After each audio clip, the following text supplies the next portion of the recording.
So what is the number one phrase that realtors and loan officers have been throwing around over the past few years?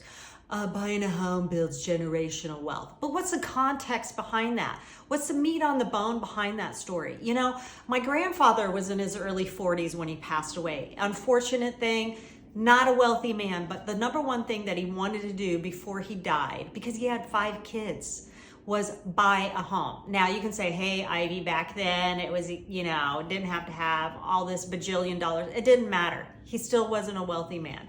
He ended up buying a home in a neighborhood, and so that there would at least be some sense of stability. So my grandmother raised her 5 kids there and then raised me there as well. So that's just incredible.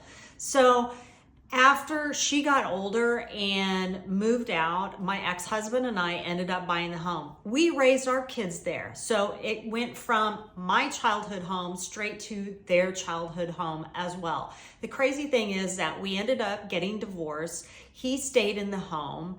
And to this day, my kids are in their early 20s, and he has a job that he travels a lot. He ended up moving out, and the kids moved in and are renting the home from him for the present moment. But their plans are to buy the home from their father. So they're saving their money, they're doing things to the home. So the whole point is that yes, it does build generational wealth, but there's more to it than that. It has created stability for multiple generations. Listen, I made many mistakes in my life. There are times that I had to move back into that house.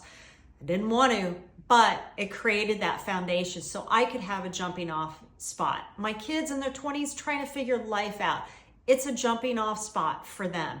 And they feel akin to that house, almost like it's part of their legacy as well. So my youngest daughter, who is almost 23, said, Mom, I'm going to buy this house or acquire it somehow from Dad so that it can stay within our family. It's not a fancy house, not in a fancy neighborhood, but there's sentimentality behind it because it's created stability for so many of us. So maybe it's more about creating generational stability.